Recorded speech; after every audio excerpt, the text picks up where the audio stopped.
सभी को प्यारी सी सुबह की प्यारी सी गुड मॉर्निंग। आज बात करने वाले हैं अपन एलडीसी को लेके। ठीक है, ध्यान से देखना, एक एक चीज़ बारीकी से समझाऊंगा। यहाँ पे एलडीसी का डीवी आपको पता है 2 तारीख से जो है शुरू होने वाला था, या 2 या 3 से जो भी है। आज है 4 तारीख, थोड़ा सा लेट हूँ। और कल पता चला था इसका, किसी कैंडिडेट ने फ़ोन किया था एलडीसी डीवी के लिए। ठीक है, तो अभी मैं आपको जो वीडियो दूंगा वो 2-4 फेज में होंगे, और मैं थोड़ा सा समझा देता हूँ ये, क्योंकि आप फ्रेशर्स होंगे डीवी के बारे में। और ऑनलाइन डीवी अभी जैसे मई जून में स्टार्ट हुआ था 2024 में, तो आप इससे अपरिचित होंगे। कुछ कुछ है जो परिचित हो सकते हैं, जैसे किसी ने हमारा चैनल पहले देखा हो, तो मैंने ऑनलाइन डीवी बहुत करवाए हैं। ठीक है, तो ध्यान से देखना, अपना एक्सपीरियंस है वो यहाँ पे देने वाला हूँ।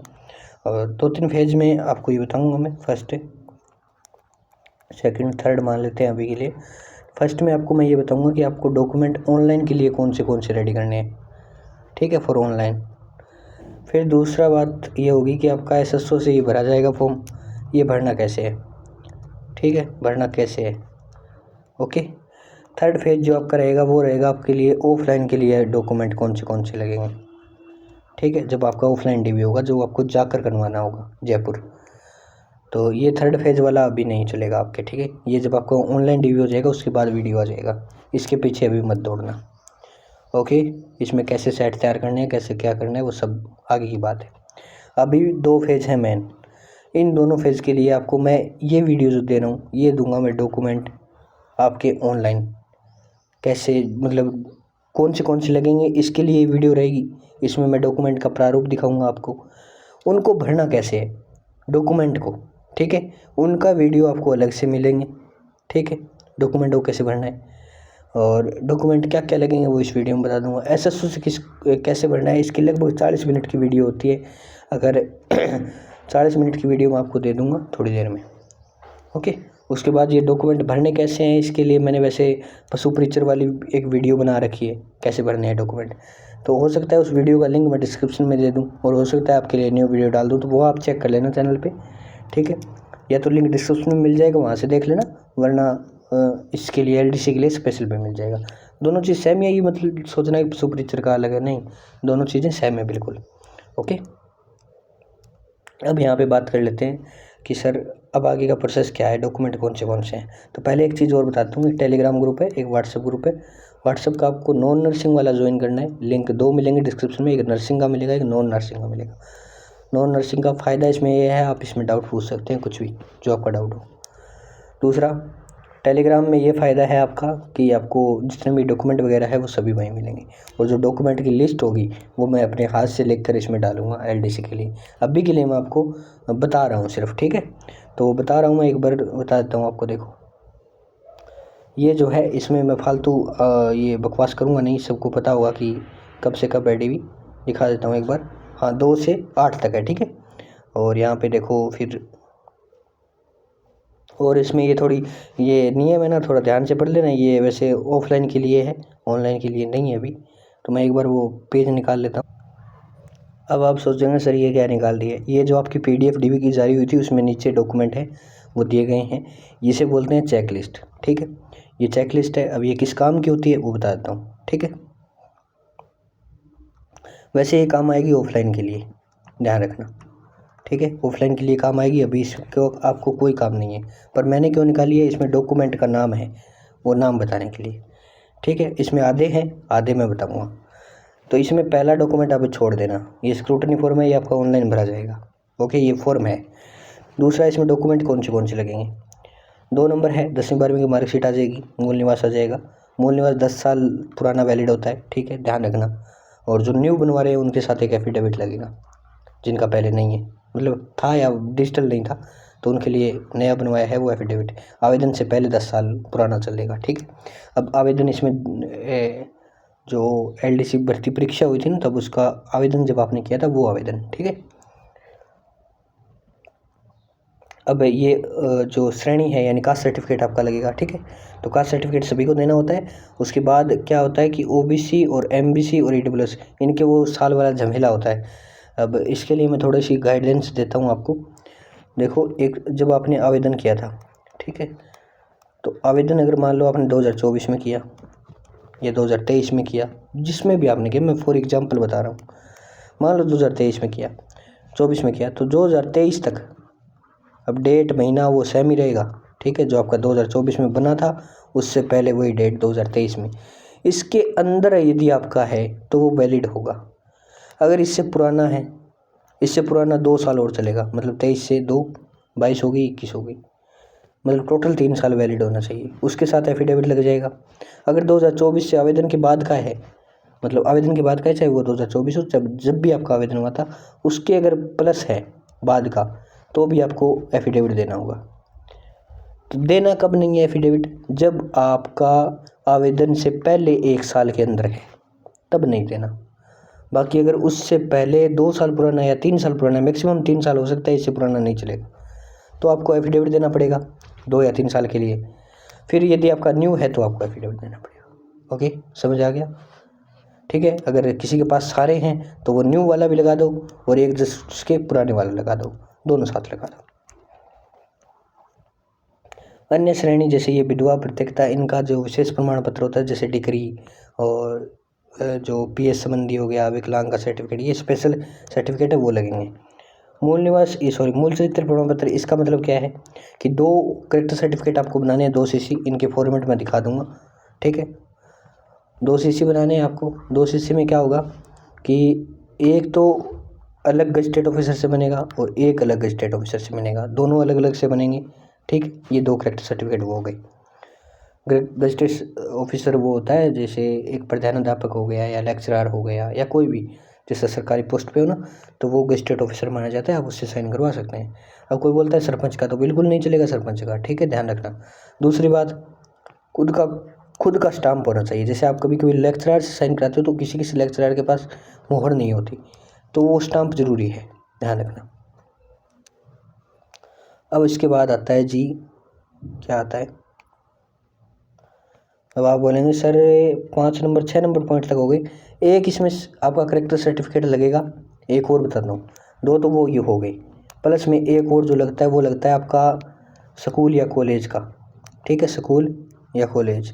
तो यहाँ पे स्कूल या कॉलेज मैंने क्यों बोला, क्योंकि इसमें लिखा होता है कि अंतिम शैक्षणिक संस्थान जहाँ से आपने अंतिम डिग्री की है, चाहे आपने 12वीं की हो अंतिम, चाहे आपने कॉलेज किया हो, चाहे कुछ भी किया हो, तो आपने जहाँ से अंतिम किया है वहाँ का जो सर्टिफिकेट है वो लगेगा। अब आप बोलेंगे सर वहाँ का तो नहीं है मेरे पास, 12वीं का है तो वो दे दूँ, बिल्कुल दे दो, 10वीं का है वो दे दो, कहीं का भी हो दे दो, ठीक है। बस ये लिखा होता है फॉर फॉर्मेलिटी कि आपको अंतिम का देना है, लेकिन हाँ आप कुछ भी दे सकते हैं, पर ज़रूरी है, नेसेसरी है, ये चीज़ ध्यान रखना। जब आप ऑनलाइन पोर्टल में भरने जाओगे तब ये आपको नेसेसरी देना होगा। ओके।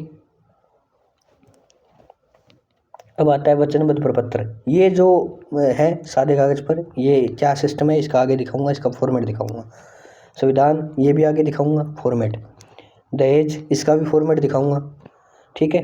और विवाह प्रमाण पत्र, ये आपको विवाह प्रमाण पत्र जिसका मैरिज सर्टिफिकेट है वो तो मैरिज सर्टिफिकेट दे देना। अब जिसका विवाह 2006 से पहले हुआ था तो उसका विवाह जो प्रमाण पत्र है वो नहीं होगा, तो उसके लिए एक एफिडेविट है वो आगे दिखाऊंगा, ठीक है। संतान संबंधी ये भी आगे दिखाऊंगा, सामान्य घोषणा ये भी आगे है, विकल्प पत्र ये भी मैं आपको दिखाऊंगा, नमूना हस्ताक्षर ये हैंड रिटन फॉर्म है जब आपने भरा होगा, वैसे सीईटी का फॉर्म जैसे भरते हैं तो उसमें भी भरा जाता है ओटीआर के लिए, तो वही है ये भी मैं आपको आगे दिखाऊंगा। स्वयं का फ़ोटो ये आपको बताइए, ड्राइविंग लाइसेंस वगैरह। अब जो आपका ऑनलाइन है ना, अब उसमें 2-3 डॉक्यूमेंट एक्स्ट्रा भी चाहिए होंगे, वो बता दूँ। देखो ये स्वयं का फ़ोटो पहचान पत्र है, ये तो आपको चाहिए ऑफलाइन के टाइम में, अभी इसका कोई काम नहीं है। अभी आपका फ़ोटो तो वैसे चाहिए होगा, फ़ोटो और साइन और आधार कार्ड, इनकी ऑनलाइन डिटेल्स भरी जाएगी, ठीक है। बात आती है सर अलग क्या क्या डॉक्यूमेंट है इसके अलावा। इसके अलावा एक तो आता है भैया इनकम सर्टिफिकेट, ध्यान रखना। अब इनकम सर्टिफिकेट किसे किसे देना है, इनकम सर्टिफिकेट देना है जिसकी आय 2.5 लाख से कम है। अब आप बोलेंगे सर SC ST को देना है, बिल्कुल नहीं देना, सिर्फ देना है OBC MBC और EWS, इन तीनों को, ये तीनों जो दिख रही है ना, इन तीनों को देना है, जिसकी इन तीनों में भी उन्हीं को देना है जिनकी आय 2.5 लाख से कम है। अब ये ऑप्शनल है, आप दे भी सकते हैं नहीं भी दे सकते, इतना ज़रूरी भी नहीं होता। कुछ लोग बोलेंगे सर ज़रूरी है क्या, नहीं है।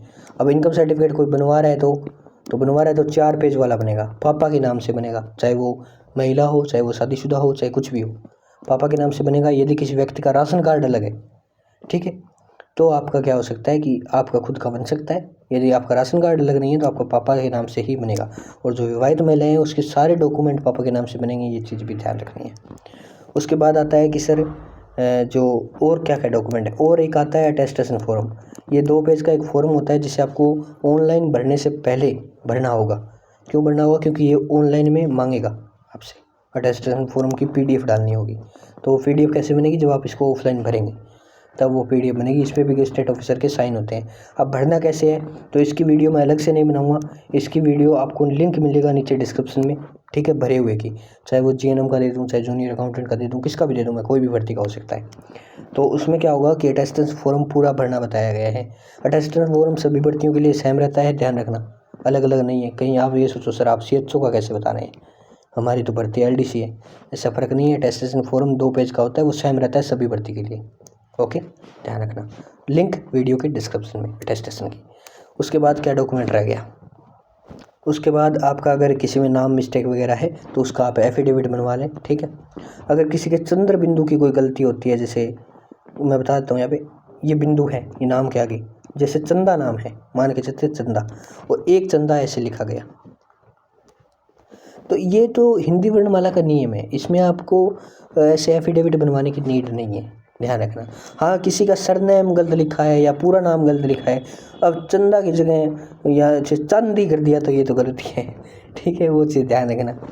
तो ये थोड़ा सा बनवा लेना एफिडेविट। इतनी छोटी छोटी बातों की आप कमेंट करते हो कि सर बिंदु चंद्र बिंदु की गलती है, तो वो कोई गलती नहीं होती, ये नॉर्मल है, ठीक है। हाँ, अगर आपका नाम जैसे मार्कशीट में जो है वही चलेगा सब में। अब कुछ लोग बोलते हैं सर मार्कशीट में चेंज करा, मार्कशीट में चेंज नहीं होगा भाई, तो जो है बाकी डॉक्यूमेंट का एक एफिडेविट लिखवा लें, ठीक है, कि ये इसमें जो व्यक्ति है वो मैं ही हूँ, ठीक है। अब बात आती है कि एक NOC रह जाती है। NOC देनी होती है गवर्नमेंट एम्प्लॉय को, जो गवर्नमेंट जॉब करता है पहले से, ठीक है। अब ये जो जितने डॉक्यूमेंट यहाँ से बचे थे 7 नंबर पॉइंट से और 14 तक, ये डॉक्यूमेंट कहाँ हैं और कैसे मिलेंगे, इन सभी की जानकारी मैं अभी आपको देता हूँ। इसी PDF में है ये, ठीक है। अब मैं दिखा देता हूँ आपको बारी बारी एक एक, और कैसे इनको भरना है, इनकी वीडियो अलग से मिलेगी। तो ये वो सर्टिफिकेट है, जो 2 सर्टिफिकेट आपको कहाँ से बनवाने थे, गेस्टेट ऑफिसर से, ये वो सर्टिफिकेट है, ठीक है। इनको भरने का अलग से वीडियो दूंगा, इस वीडियो लंबा हो जाएगा ये, ठीक है। यहाँ पे फिर ये आ गया, और यहाँ पे देखो एक चीज़ गौर करना, नोटिस करना, जहाँ पर ऊपर लिखा होता है 50 रुपये का स्टाम्प, वहाँ पर तो आपको स्टाम्प बनवाना है, ठीक है। और जहाँ पर लिखा होगा सामान्य कागज़ पर, वहाँ पर आपको सीधा जीरोक्स करवानी है और खुद पेन से भरना है। यहाँ पर आपका वो जो तहसील में बैठा होता है ना, वो बना के देगा इसका 50 RS का, ठीक है। अब 50 RS कांस्टेंट नहीं है, किसी के यहाँ 100 मिल रहा है ना तो 100 का बनवा लो, किसी के यहाँ मतलब ये नहीं है कि आप बोलेंगे सर, कमेंट करते हैं कुछ लोग सर 50 का नहीं मिल रहा, 100 का मिल रहा है, 100 का लगा दे, कोई दिक्कत नहीं है, मिनिमम 50 का स्टाम्प होना चाहिए। चलो नेक्स्ट चलते हैं। इनको भरना बता दूंगा, टेंशन मत लो, ये सभी को बनवाने हैं, जो ये जो बता रहा हूँ मैं, ये सभी को बनवाने हैं, जो सभी को नहीं बनवा रहे वो बता दूंगा। चरित्र प्रमाण पत्र सभी को बनवाना है। उसके बाद आता है सामान्य घोषणा पत्र, सभी को बनवाना है। और फिर आता है संतान संबंधी। अब संतान संबंधी, अब लोगों का डाउट होगा कि सर मैं तो विवाहित नहीं हूँ, या ऐसे वैसे जो भी है, मतलब कुछ भी मान लो, तलाकशुदा हूँ, विधवा हूँ, या कुछ भी, तो सभी को बनवाना है। अब सभी में और उनमें फ़र्क क्या रहेगा कि सर बच्चे ही नहीं है तो कैसे बने, तो आपकी बच्चों की संख्या नील आ जाएगी, यानी 0 ठीक है। और इसमें कुछ नहीं करना, पर बनवाना सबको पड़ेगा, क्योंकि ये जो है इस पर रेड स्टार लगा होता है जब आप ऑनलाइन भरोगे। तो ये रेड स्टार का मतलब होता है अगर आपने ये नहीं दिया तो आपका फॉर्म आगे नहीं चलेगा। फॉर्म आगे चलना है तो आपको ये बनवाना पड़ेगा, नेसेसरी है। सामान्य कागज़ पर बनवाना ही, गजेटेड ऑफिसर से साइन होंगे इस पर, ठीक है। मतलब इसकी कॉपी निकलवा के गजेटेड ऑफिसर से भरवा लेना। फिर आता है अविवाहित अभ्यर्थी है, तो ये दहेज का आ गया, ठीक है। तो दहेज में आपको क्या करना है कि दहेज में सबके लिए है, ये अलग से दहेज का चारों के लिए है। जैसे बच्चों का था ना, किस किस के लिए, अविवाहित के लिए, विवाहित के लिए। ये 50 रुपये के स्टाम्प पे बनेगा, ध्यान रखना, इस पर प्रॉपर लिखा गया है। फिर आता है विवाहित अविवाहित हो गया, और तलाकशुदा, ठीक है। और एक जो विडो कैटेगरी की महिलाएं हैं, सबके लिए, चारों के लिए ये अलग अलग से दिया गया है। जैसे ये अविवाहित के लिए है, बाकी मैं दिखा देता हूँ आपको। ये विवाहित के लिए है, इससे नीचे फिर विधवा के लिए है, इससे नीचे फिर परित्यक्ता यानी तलाकशुदा के लिए। तो 4 हो गए ना। और फिर आता है जिनका विवाह है, ये मैंने मैरिज सर्टिफिकेट बताया था ना, जिनका विवाह 2006 से पहले हुआ है उनके लिए एक स्टाम्प लगाना पड़ेगा, वो स्टाम्प ये है, ठीक है। 50 रुपये का नॉन जुडिशियल स्टाम्प लगेगा और ये 2006 से पहले इसको भरना है। अब ये भरना कैसे है, इनकी डिटेल्स अगले वीडियो में मिलेगी आपको। सामान्य वचनबद्ध ये जो है गुटखा के लिए है, धूम्रपान के लिए, तो ये सामान्य कागज़ पर है, यानी आपको सीधा जेरोक्स करवानी है फोटोकॉपी, वो सीधा हाथ से भर लेना है, बाकी कुछ नहीं करना। संविधान संबंधी प्रतिज्ञा है ये भी सामान्य कागज़ पर है, ठीक है। फिर आता है नमूना हस्ताक्षर। अब ये थोड़ा सा इसमें एक चीज़ ध्यान रखना बता देता हूँ, जो लोग गलती करते हैं वो ये करते हैं कि इसको भर लेते हैं, जैसे ये ऊपर लिखा है इसको सेम भरना है, बाकी कुछ नहीं करना। अब ये हस्ताक्षर जो होते हैं ना, ये हस्ताक्षर लोग, ये जैसे ऊपर हिंदी में पैराग्राफ है तो यहाँ पे आप हिंदी में लिखोगे तो हस्ताक्षर हिंदी में कर दिए, यहाँ पे आप इंग्लिश में लिखोगे तो हस्ताक्षर इंग्लिश में कर दिए। ऐसे नहीं होगा भाई। जो आपने हस्ताक्षर जैसे आवेदन में किए थे, चाहे आपने हिंदी में किए थे चाहे इंग्लिश में किए थे, तो वो दोनों में सेम रहेंगे। यहाँ पे अगर आपने हिंदी में किया है तो दोनों में आपको हिंदी में करना है, अगर आपने इंग्लिश में किया है तो दोनों आपको इंग्लिश में करना है। ये चीज़ ध्यान रखना, ठीक है।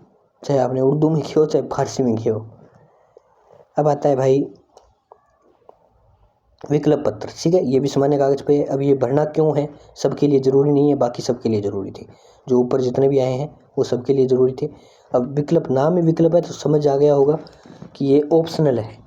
अब ऑप्शनल क्यों है वो देखो, ये किसको भरना है, ये सिर्फ उसी को भरना है जो मेरा भाई गैर अनुसूचित क्षेत्र से यानी NTSP से है और TSP में सिलेक्शन जाता है, या TSP में है और NTSP में सिलेक्शन जाता है, ठीक है। मतलब अदर TSP या NTSP में सिलेक्शन जो कोई चाहते हैं सिर्फ उन्हीं के लिए, बाकी किसी को नहीं भरना, ओके। ये चीज़ ध्यान रखना। अब ये लिस्ट है, चेक लिस्ट, इसका आपको अभी कुछ नहीं करना है, ये ऑफलाइन के टाइम काम आएगी। अब आता है भैया आपका ये क्या है, हाँ, जो विधवा और तलाकशुदा महिलाएं हैं उनका पुनर्विवाह किए जाने या नहीं किए जाने के संबंध में, यदि आपका पुनर्विवाह हुआ है या नहीं हुआ उसके संबंध में ये आपको एक घोषणा पत्र भरना होगा। बाकी देखो ये लास्ट डॉक्यूमेंट था, इतना ही था, इसमें और कुछ नहीं है, बस ख़त्म हो गए, ठीक है। तो ये डॉक्यूमेंट मैंने सारे बारी बारी बता दिए, और कोई डाउट हो पूछ लेना, टेलीग्राम वगैरह ज्वाइन कर लेना। मैंने मेरे हिसाब से सब कुछ बना दिया। अब इसकी एक लिस्ट है ना, मैं प्रॉपर वे में वो आपको टेलीग्राम में डाल दूँगा, ठीक है। तो मिलते हैं नेक्स्ट वीडियो में। और एक चीज़ और ध्यान रखना, सब्सक्राइब जरूर करना, वो मत भूल जाना, आप लोग करते नहीं हो। दूसरी बात ये है कि कुछ लोग थोड़े से, मैं एक थोड़ी सी डिटेल बताता हूँ, मैंने वीडियोस भी देखे थे तो उनमें क्या होता है, लोग ज्ञान देते हैं बहुत ज़्यादा, सच बता रहा हूँ, ज्ञान देते हैं यहाँ पे कि मुझे 3 साल का एक्सपीरियंस है, 4 साल का है, मैं DV करवा रहा हूँ, और इनको ये भी नहीं पता कि ऑनलाइन DV स्टार्ट कब से हुए थे। तो ये चीज़ ध्यान रखना, मई जून में स्टार्ट हुए थे और मैं इस पर 2021 से काम कर रहा हूँ। मेरा एक पहले भी चैनल था जो किसी कारण डिलीट हो गया, उसके बाद मैंने 2022 से रीस्टार्ट किया, तब ये चैनल है। और ध्यान रखना, जो अपना एक्सपीरियंस शेयर कर रहा हूँ, मेरे ग्रुप में रिव्यू ले सकते हैं आप फैम कोचिंग का, एक भी बंदा गलत बता दे आपको मैं मान जाऊँगा, ठीक है। या एक भी बंदा मेरी वजह से कोई DV में अटका हो तो मैं मान जाऊँगा, ओके। तो ग्रुप है, ज्वाइन कर लेना, इतने दिन मेंबर हैं ग्रुप में, देख लेना खोल के, ठीक है। मिलते हैं नेक्स्ट वीडियो में। तो ये फालतू की वीडियोस जो है ना, वो इतना ध्यान मत दिया करो कि एक्सपीरियंस है, उसका चैनल खोल के और देख लिया करो कि वो चैनल बना कब था, ठीक है, या उसने वीडियो उस भर्ती पे डाले हैं क्या। अभी एक पीछे एक वीडियो मेरा किसी ने कॉपी किया, जैसे मैंने बोला कि मुझे 3 साल का एक्सपीरियंस है, मैंने इस भर्ती में ये हुआ था, एक जो है ये ऑनलाइन जब भरे गए थे ना, इसकी डेट चेंज हुई थी ऑनलाइन भरने की, तो वो मुझे याद था और मैंने उसका वीडियो में उसका नाम ले दिया। तो वो उस बंदे ने क्या किया, वो मेरे वाला सेम कॉपी कर दिया कि उस टाइम मैं वीडियो बना रहा था। और अगर उस बंदे का वीडियो खोल के देखोगे ना तो उस भर्ती पे एक भी वीडियो नहीं है, और वो बंदा बोल रहा है कि मैंने उस भर्ती में DV करवाया। कमाल है यार, मतलब बच्चों को उसने राय दी थी, क्या खाक राय दी थी, उसका एक वीडियो ही नहीं है उसकी, ठीक है। तो वो वीडियो सारा का सारा कॉपी पेस्ट था, क्योंकि अपने बोले हुए शब्द मुझे पता है मैंने क्या क्या बोले थे, और वो वीडियो जब मैंने देखा सेम का सेम कॉपी था, इसलिए पता चल गया मुझे। तो ऐसे लोगों से दूर रहें, थोड़ा सा बच के रहें, ठीक है।